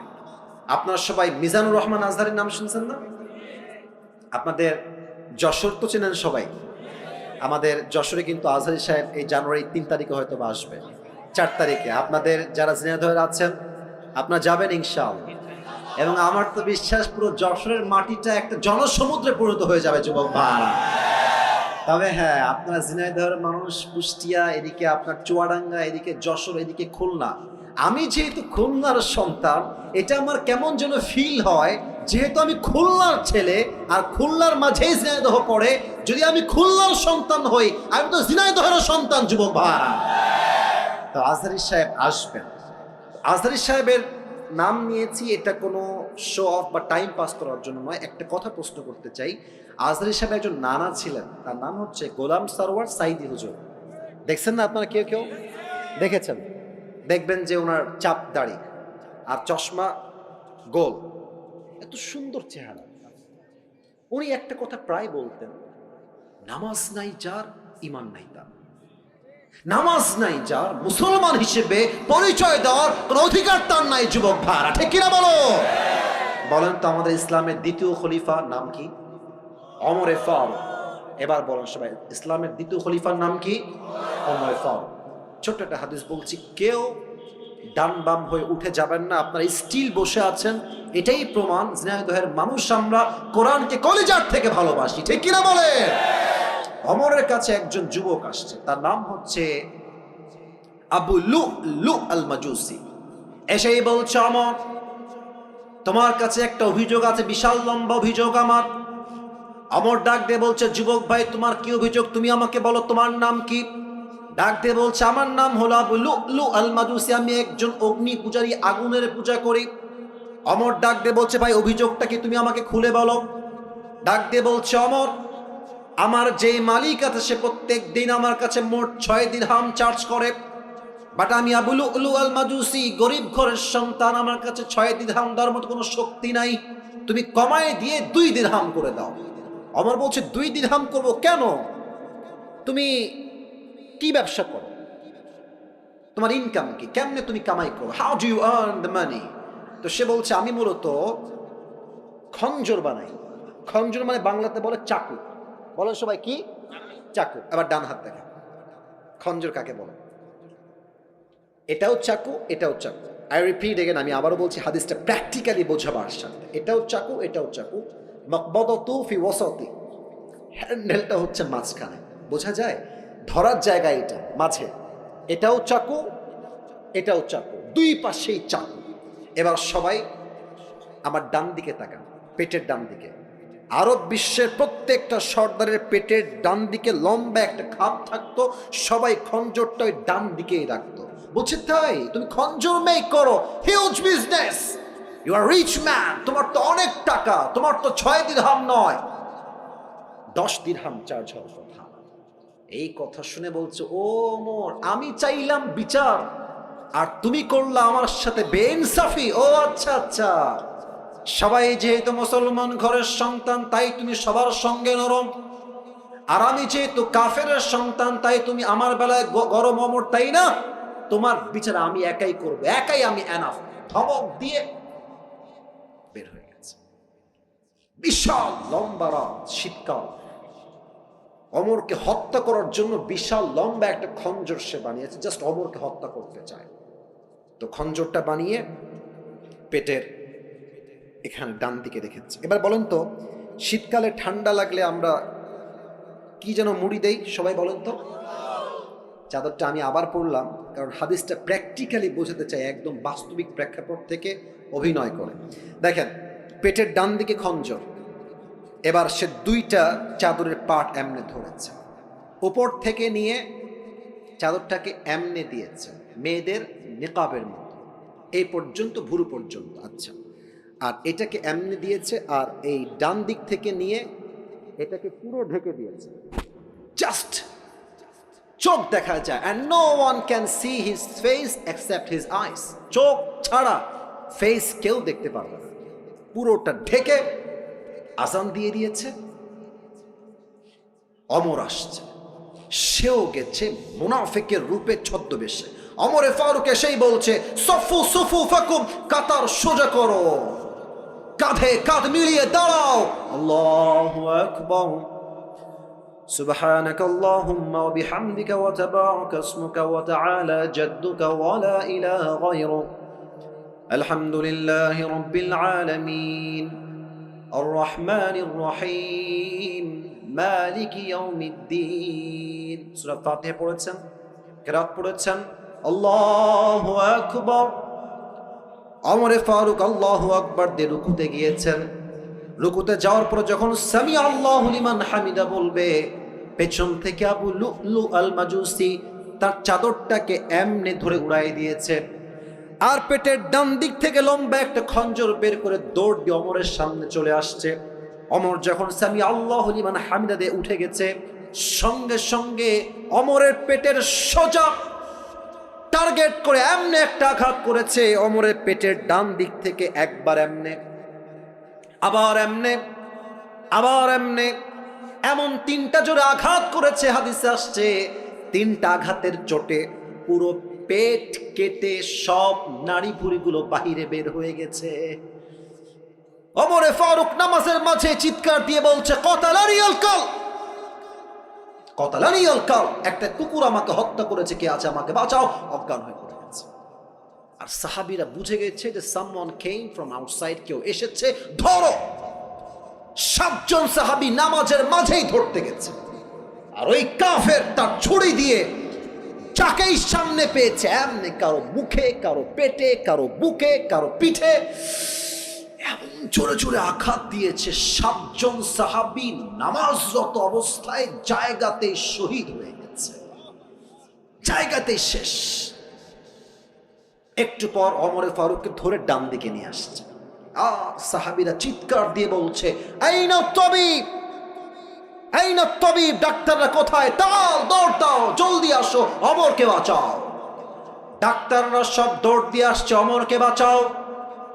ডাক্তাররা দৌড় দিয়ে এসে ওমরে ফারুকের দুই পিঠের এই দুই দিকে হাত দিয়েছে। ওমরে ফারুক এমনে শুয়ে আছে, দুই পিঠের দিকে হাত দিয়ে হালকা করে উঠিয়েছে। আরেকজন ডাক্তার এসে দুই ঠোঁটটাকে ধরে এমনি হালকা ফাঁকা করে দিয়েছে। একটা পানির পাত্র নিয়ে আসছে, সোজা পানির পাত্র ওমরের মুখে দিয়ে কয়েক ঢোক পানি তার ভেতরে দিয়েছে। আমার গলার দিকে তাকান, পানি যখন ভিতরে ঢোক গিলেছে, গলা দিয়ে পানি নেমে বুক পর্যন্ত আসছে, বুক থেকে পানি নেমে পুরো পেট এমন ভাবে কেটে গেছে, একদম নাড়ি ভুঁড়িগুলো বের হয়ে পুরো গোস্ত হা হয়ে আছে। গলা দিয়ে পানিগুলো নেমেছে, বুক দিয়ে নেমেছে। তারা ভেবেছে সব পানিগুলো ভেতরে গিয়ে হজম হয়ে যাবে, ওমরে ফারুক আবার জীবিত হবে, আবার চোখ খুলবেন। সবগুলো পানি বুক দিয়ে নেমে পুরো পেট কেটে গলগল গলগল করে বাহিরে বের হয়ে গেছে। সব পানি এপার দিয়ে গলগল করে বাহিরে বের হয়ে গেছে। সাহাবীরা এই দৃশ্য সচক্ষে দেখে they were surprised, অবাক, এটা কি দেখলাম? ডাক্তাররা বলছে পানি দিয়ে কাজ হবে না, দুধ নিয়ে আসো। সব সাহাবী দৌড় দিয়ে গিয়ে দুধ নিয়ে আসছে। ওমরে ফারুককে পেছন দিক থেকে হালকা উঠিয়েছে, দুধ দিয়েছে। দুধটা গলা দিয়ে নেমে বুক দিয়ে নেমে পুরো পেট কেটে সবগুলো দুধ গলগল করে বাহিরে বের হয়ে গেছে।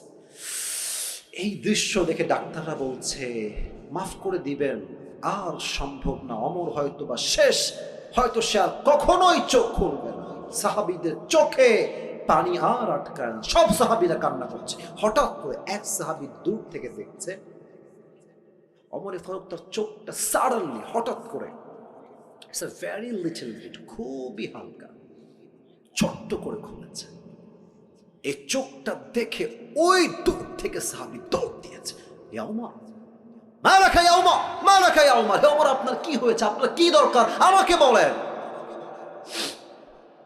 ওমরে ফারুক কথা বলছেন, বলছেন তোমার ঠোঁট না কানটা আমার ঠোঁটের কাছে নিয়ে আসো। ওই সাহাবী দৌড় দিয়ে কানটা ওমরের ঠোঁটের কাছে নিয়েছে। আর সে ভাবছে হয়তো আমাকে শেষ কথা বলবে, এই সাহাবী খবরদার আমার রাজ্য দেখে রেখো, বউ দেখে রেখো, সন্তান দেখে রেখো। হি ওয়াজ থিংকিং লাইক দ্যাট, তার চিন্তাই ছিল এইটা যে ওমর আমাকে শেষ কথা এটাই ওসিয়ত করবে। যখনই কান বাড়িয়েছে ওমরের মুখের কাছে, ওমরে ফারুক প্রথম কথা, কোনো খবর আমার দরকার নাই, আমাকে জাস্ট একটা খবর দাও। আসাল্লান নাস, আসাল্লান নাস, এই সাহাবী আমার কোন রাজ্যের খবর লাগবে না, বউবাদ, বাচ্চাবাদ, চোখ আছে দেখে না, হৃদয় আছে ভাবে না, এদের চরিত্র কেমন, তাদের মান কেমন। আল্লাহ বলছেন এরা হচ্ছে কুকুরের চাইতে খারাপ। আমি বলবো এই যুবক বলো তো আল্লাহ কুকুরের চাইতে খারাপ কেন বললেন? বলবেন হুজুর কুকুর তো একটা পারুটে পেয়ে মালিককে চিনতে ভুল করে নাই। আর মানুষকে আল্লাহ এত নিয়ামত দিয়েছে, মানুষ তার মালিককে চিনতে পারে নাই, এই মানুষ কুকুরের চাইতে বেশি খারাপ হয়ে গিয়েছে, ঠিক কিনা বলে? 1 নাম্বার আত্মার পরিশুদ্ধি। 2 নাম্বার, যে আল্লাহকে পেতে চায় তার কি লাগবে? নবীর ভালোবাসা। বলেন সবাই, কার ভালোবাসা? 3 নাম্বার, যেই বান্দা আল্লাহকে পেতে চায় তার জীবনে আব্বা আম্মার দোয়ার দরকার। বলেন সবাই, আছে না নাই? 4 নাম্বার, যেই বান্দা আল্লাহকে পেতে চায় তার জীবনে নামাজের দরকার। সবাই বলেন, আছে না নাই? এবার বলেন তো, নামাজের কথা বলতে একটা হাদিস বলেছিলাম in a very shortcut way. Omar Farooq যখন মারা যাবেন শেষ মুহূর্তে, উনি বলেছিলেন যে তোমরা আমার ধন সম্পত্তি, সন্তান সন্ততি, বউ সহ সবাইকে দেখে রেখো। ইয়েস নাকি নো? ইয়েস নাকি নো? শেষ কথা, আসল্লান নাস, আমি যে নামাজের ইমাম ছিলাম, আগে এটা বলো। সন্তান বা বউ বা আগে বলো, আমি যে নামাজের ইমাম ছিলাম, আমার পরে অজ্ঞান হওয়ার পরে এই নামাজটা জামাতে আদায় হয়েছে কিনা? সুবহানাল্লাহ পড়ে সবাই। 4 নাম্বার, গোলাম সাল্লাল্লাহু আলাইহি ওয়াসাল্লাম বলেছেন না যে নামাজ নাই যার, ঈমান নাই তার। অতএব আল্লাহকে পেতে চাইলে 4 নাম্বারে কি লাগবে? নামাজ। বলেন সবাই, কি লাগবে? 5, যেই বান্দা আল্লাহকে পেতে চায় তার জীবনে কি লাগবে? বলেন তো সবাই। নামাজ তো বললাম 4 নাম্বার, 5 নাম্বারে কি হবে? হ্যাঁ, পরকালমুখী। বলেন সবাই, কি মুখী? ওই সময় বলেছিলাম পরকালমুখী হবেন কেমনি? চাহিদা বাড়াবেন না কমাবেন? বাড়াবেন না কমাবেন? যার চাহিদা যত কম সে ততই সুখী, তাই না? আপনি দেখবেন যে বড় লোকদের বাড়িতে, আমি যে ফ্ল্যাটে থাকি, টু বি অনেস্ট, মানে আমি, আমার বাসা টিনের, এটা সত্য। আমার আব্বা আম্মা ওখানে থাকে, আমিও থাকি, আবার ফ্ল্যাটেও আমি থাকি। আমি যে ফ্ল্যাটে থাকি খুবই ভিআইপি। আমার যিনি মালিক, মানে ফ্ল্যাটের যিনি মালিক, উনি থাকেন 2nd ফ্লোরে। ভিতরে কি যে ভিআইপি, আপনি দেখলে অবাক হয়ে যাবেন। বাট অবাক করার বিষয় হচ্ছে, বড় লোকদের বাসা এত ভিআইপি, এত টাকা ব্যাংকে গুনতেই পারে না। দেখবেন এরা ঘুমের ওষুধ না খাইলে ঘুম আসে না। আর রিক্সা চালায়, দেখবেন রিক্সার সিটে রাখে নিতম্ব, আর মাথায় এমনি দিয়ে ওখানেই ঘুম। ওর কোনো ওষুধ লাগে না, কারণ কি? ওর চাহিদা কম, শান্তি বেশি, ঠিক কিনা বলে? তাহলে 5 নাম্বার, দুনিয়ামুখী না পরকালমুখী? 6 নাম্বার, আল্লাহকে পেতে চাইলে নিশ্চিত ধৈর্যশীল হতে হবে। ধৈর্যশীল ছাড়া আল্লাহর সাহচর্য পাওয়া, আল্লাহর বন্ধু হওয়া ইজ নট পসিবল। ইয়া আইয়ুহাল্লাযীনা আমানু সবিরু ওয়া সাবিরু ওয়া রাবিতু ওয়াত্তাকুল্লাহা লাআল্লাকুম তুফলিহুন। O you have believed, be patient, raise in patience, and be steadfast on patience, and indeed you will become the victorious person in this world and the next. আল্লাহ বলছে ধৈর্যশীল হও, ধৈর্যের ব্যাপারে প্রতিযোগী হয়ে যাও এবং ধৈর্য অবিচল থাকো। নিশ্চিত আমি আল্লাহ তোমাকে দুনিয়া এবং আখিরাত উভয় জায়গায় সফলতা দান করব। সুবহানাল্লাহ বলে সবাই। 6 নাম্বার, ধৈর্যশীল হতে হবে। 7 নাম্বার, তওবা এবং ইস্তিগফার। আমি বলবো, বলেন তো দোয়াটা কি শিখিয়েছিলাম? আপনি বলবেন, বলেন সবাই, আস্তাগফিরুল্লাহ। দিল থেকে বলেন সবাই, আস্তাগফিরুল্লাহ। শেষ দোয়া, সবাই বলেন আল্লাহুম্মা গফিরলি। আবার বলেন আল্লাহুম্মা গফিরলি। এই 7টা আমল যেই বান্দা করবে তাকে সবচেয়ে কাছের বান্দা বানায় নিবে একজন। আওয়াজ দিয়ে বলেন সবাই, তিনি কে? 7টা আমল আমাকে বলতে পারবা, 3বার সুযোগ পাবা, বেঁধে গেলে 3বার বলে দিবে। কে আছো? বাঘের বাচ্চা দাঁড়িয়ে যাও। ওই ছেলে সবার আগে দাঁড়িয়ে গেছে, আসো। ওই ছেলেটা, এই যে সাদা এবং কালো, ব্ল্যাক কম্বিনেশন, আসো। White and black combination. আচ্ছা, ও না পারলে তোমাদেরকে কাগজ সুযোগ দিব। এই ভাইরা একটু সাইড দেন, ভাইরা ওকে একটু আসতে দেন। বসো বসো বসো বসো। আরে বাবা, কই যায় রে? ওই কেউ যাবেন না। লিল্লাহি তাকবীর।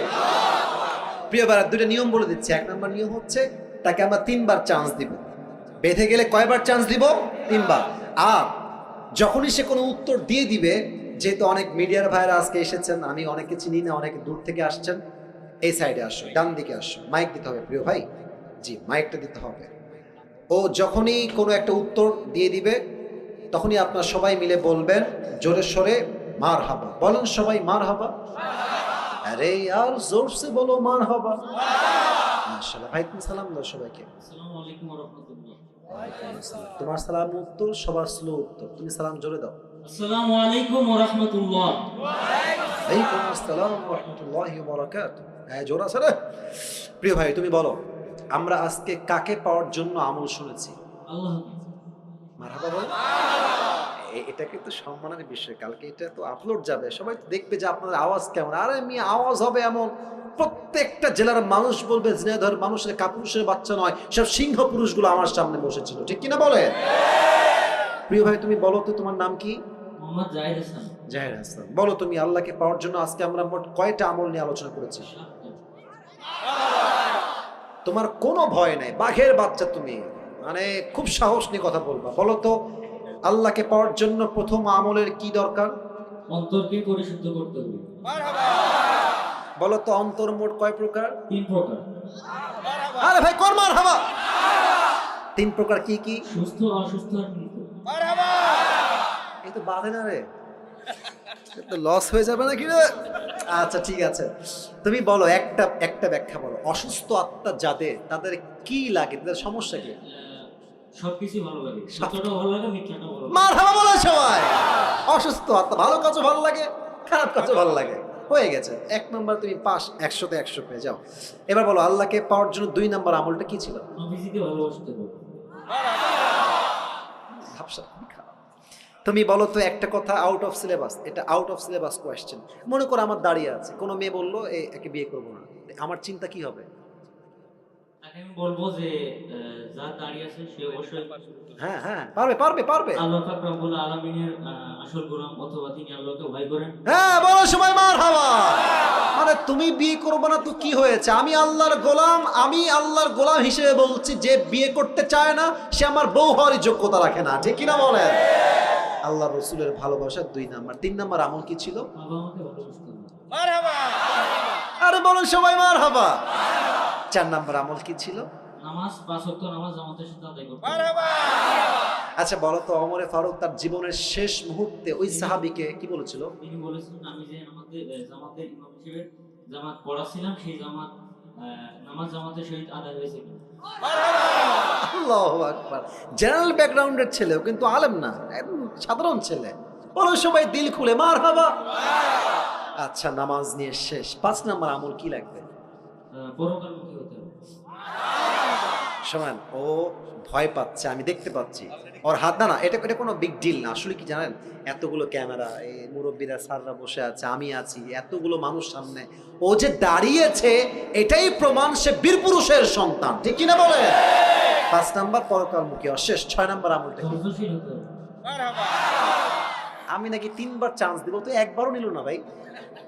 আচ্ছা আমি তো বোকা সেজে গেলাম। আচ্ছা এবার তুমি 7 নাম্বার আমলটা, 2টা দোয়া খুবই সংক্ষেপ শব্দে শিখিয়েছি, দোয়াগুলো বলতে পারবা? আস্তাগফিরুল্লাহ, আর একটা হচ্ছে আল্লাহুম্মা গফিরলি। আরে মারহাবা, আল্লাহু আকবার। দিল খুলে তাকবীর দেন, লিল্লাহি তাকবীর।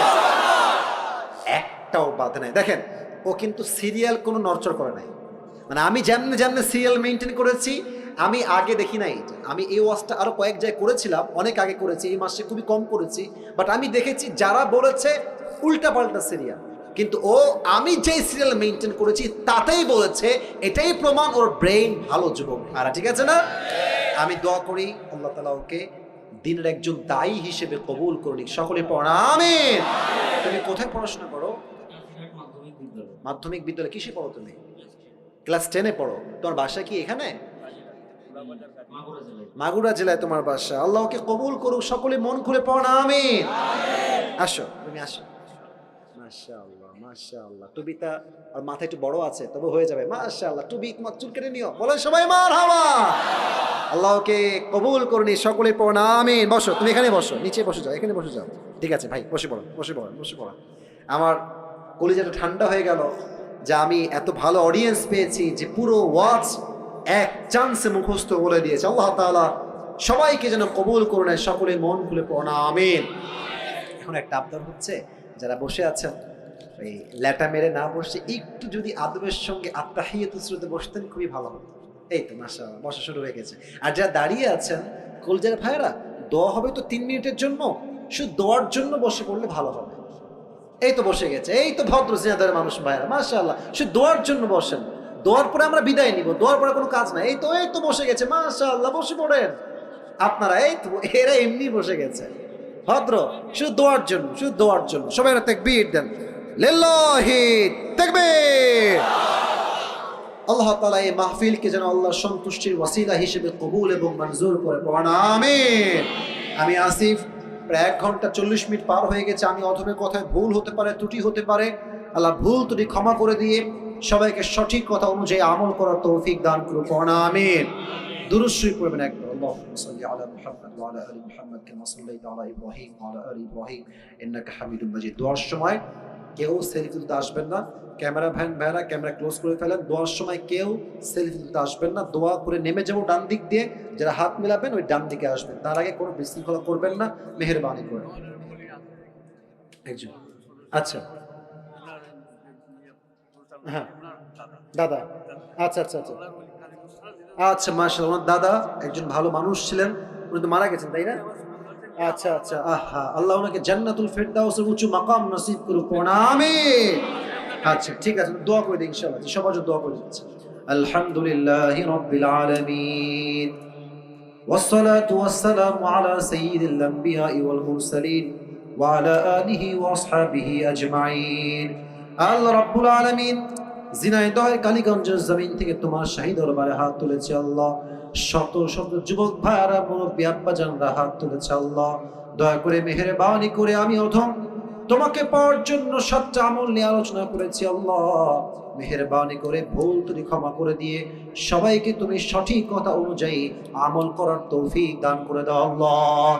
আল্লাহ রাব্বুল আলামিন দয়া করে মেহেরবানি করে একজন আমার প্রিয় ভাই দোয়া চিন্তা দাদা, অনেক ভালো মানুষ ছিলেন আল্লাহ, আল্লাহর ওয়ালি ছিলেন আল্লাহ। মেহেরবানি করে উনি যত ভালো কাজ করেছে আল্লাহ, তার ভালো কাজকে সন্তুষ্টির ওয়াসিলা হিসেবে কবুল এবং মঞ্জুর করে নাও আল্লাহ। আমার বাম পাশে এই মাহফিলের সভাপতি সাহেব বসে আছে আল্লাহ, উনিও দোয়া চেয়েছে আল্লাহ। মেহেরবানি করে আমাদের মাহফিলের সভাপতি সাহেবকে তুমি পরিপূর্ণ শেফায়ে আজেলা কামেলা দান করে দাও আল্লাহ। আল্লাহ রাব্বুল আলামিন দয়া করে মেহেরবানি করে আজকের যেই মাদ্রাসার উদ্যোগে প্রোগ্রাম, যে কমিটির ভাইয়ের আয়োজন করেছে, আমার কলিজার টুকরা যুবক ভাইয়েরা কষ্ট করেছে, পরিশ্রম করেছে আল্লাহ। মেহেরবানি করে যেই ভাইয়েরা পরিশ্রম করেছে, কেউ টাকা দিয়ে, কেউ অর্থ দিয়ে, কেউ শ্রম দিয়ে, কেউ মেধা দিয়ে, যে যেইভাবে সহযোগিতার হাত বাড়িয়েছে, সকলের সহযোগিতার হাতকে তুমি তোমার সন্তুষ্টির ওয়াসিলা হিসেবে কবুল এবং মঞ্জুর করে নাও আল্লাহ। আল্লাহ রাব্বুল আলামিন দয়া করে মেহেরবানি করে আজকের এই মাহফিলে যেই যুবক ভাইরা দূর দূরান্ত থেকে আসছে আল্লাহ, প্রত্যেকটা কলিজার টুকরা যুবক ভাইকে তুমি 5 ওয়াক্ত নামাজি যুবক হিসেবে কবুল এবং মঞ্জুর করে নাও আল্লাহ। আল্লাহ রাব্বুল আলামিন দয়া করে মেহেরবানি করে আমরা যা তোমার শাহী দরবারে হাত তুলেছি, আমরা জীবনে অনেক জুলুম করেছি, অনেক গুনাহ করেছি, অনেক অন্যায় করেছি আল্লাহ। মেহেরবানি করে আমাদের জীবনের সমস্ত গুনাহ খাতাকে তুমি তোমার গফফার নামের ওসিলায় আজকে মাফ করে দাও আল্লাহ। আল্লাহ রাব্বুল আলামিন আমার প্রিয় মায়েরা বোনেরাও হাত তুলেছে আল্লাহ। আমার কলিজার টুকরা প্রত্যেকটা আম্মাজানকে তুমি খাদিজা রাদিয়াল্লাহু তাআলা আনহার চরিত্রে চরিত্রবান হওয়ার তৌফিক দান করে দাও আল্লাহ। প্রত্যেকটা বোনকে তুমি ফাতেমা রাদিয়াল্লাহু তাআলা আনহার চরিত্রে পরিপূর্ণরূপে চরিত্রবান হওয়ার তৌফিক দান করে দাও আল্লাহ। আল্লাহ রাব্বুল আলামিন আমরা যারা তোমার শাহী দরবারে হাত তুলেছি আল্লাহ, আজ যেমন আমরা সবাই এই তাফসীর মাহফিলে একসঙ্গে বসতে পেরেছি, জান্নাতুল ফেরদাউসে আমরা সবাই যেন একসঙ্গে থাকতে পারি আল্লাহ, সেই তৌফিক আমাদের সবাইকেই তুমি দান করে দাও আল্লাহ। আল্লাহ রাব্বুল আলামিন দয়া করে মেহেরবানি করে আমাদের মাঝে অনেকে অসুস্থ রয়েছে আল্লাহ, মেহেরবানি করে সবাইকে তুমি পরিপূর্ণ শেফায়া জেলা কামেলা দান করে দাও আল্লাহ। আল্লাহ রাব্বুল আলামিন এই মাদ্রাসার যে প্রোগ্রামটা আয়োজিত হয়েছে আল্লাহ, এই মাদ্রাসার প্রত্যেকটা সন্তানকে তুমি যুগ শ্রেষ্ঠ আলেম হিসেবে কবুল এবং মঞ্জুর করে নাও আল্লাহ। এই মাদ্রাসার যত অভাব রয়েছে আল্লাহ, তুমি তোমার গায়বী খাজানার থেকে সমস্ত অভাবকে দূর করে দাও আল্লাহ। রব্বানা তাকাব্বাল মিন্না ইন্নাকা আনতাস সামিউল আলিম ওয়া তুব আলাইনা ইন্নাকা আনতাত তাওয়াবুর রহিম। সুবহান রাব্বিকা রাব্বিল ইজ্জাতি আম্মা ইয়াসিফুন ওয়া সালামুন আলাল মুরসালিন والحمد لله رب العالمين।